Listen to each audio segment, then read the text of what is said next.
This is an example of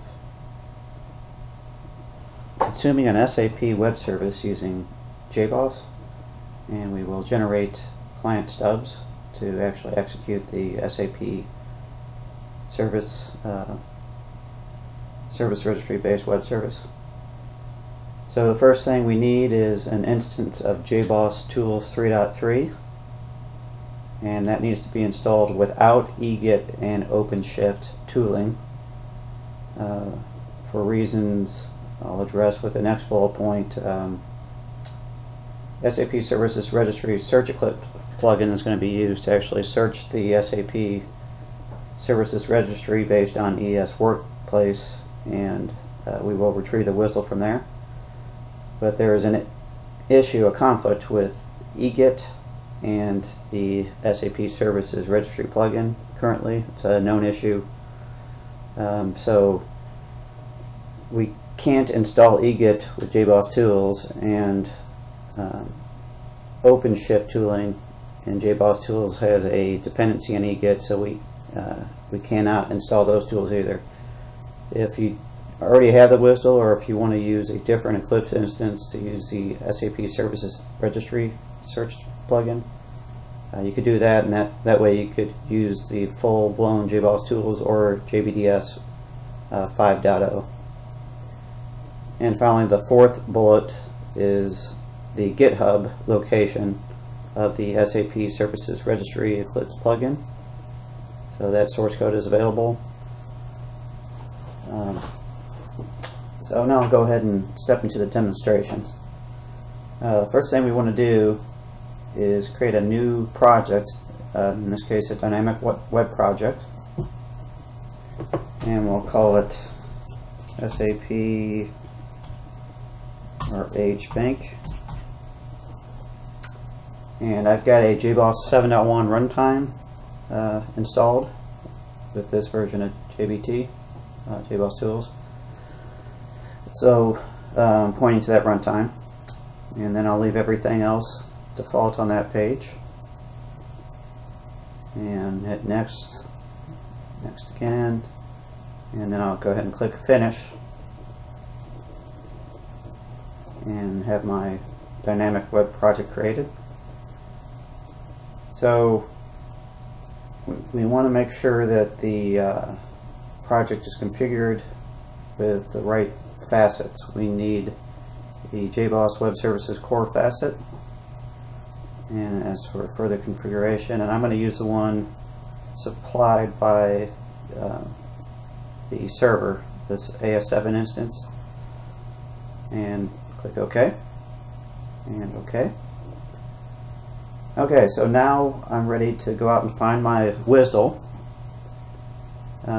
If you go to Windows, Show View, Other, and then go down to the Search Console, or you can just type search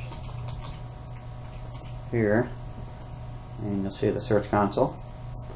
Click OK, and it will take you to the Search Console, which I have it configured for gateway services as well as web services for the SAP Services Registry.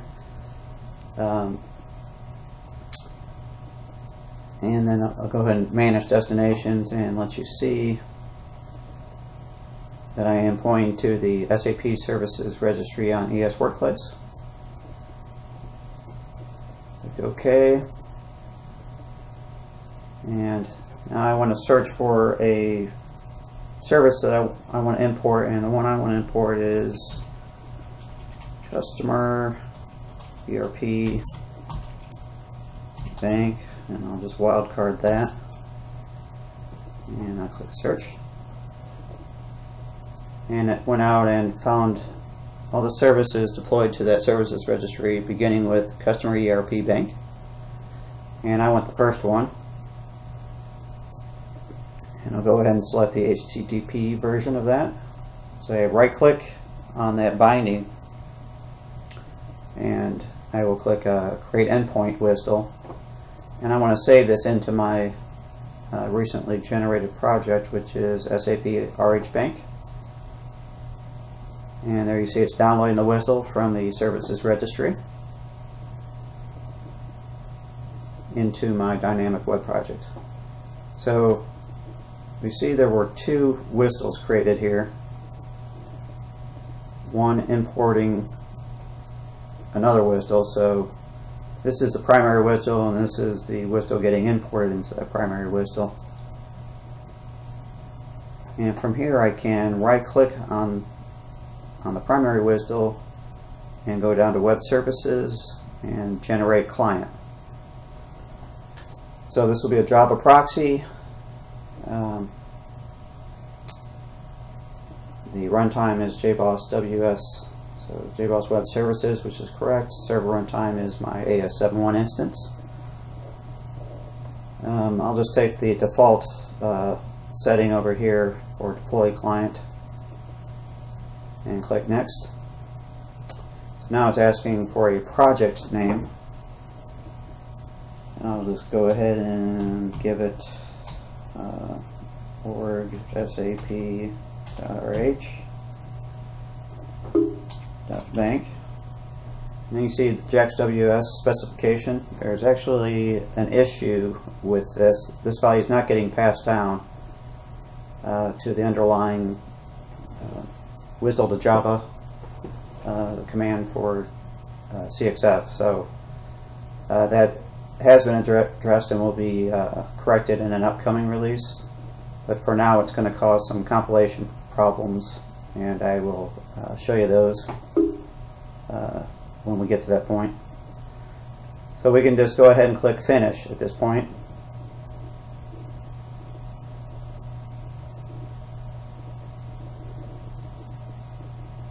And then we see over in our project we got a red X because we do have some errors which I referred to. So here's our actual service proxy, and we can click on the errors. The constructor is not valid for the version of JaxWS that we are using. Easily fixed though. We can just get rid of the features parameter for those three constructors and save,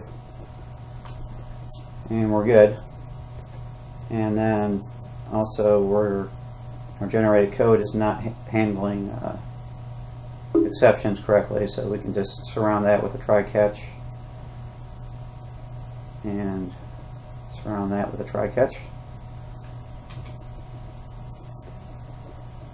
So now we have not only our client stubs, client proxies for the SAP based web service, but we also have a client example or sample that we can use to execute.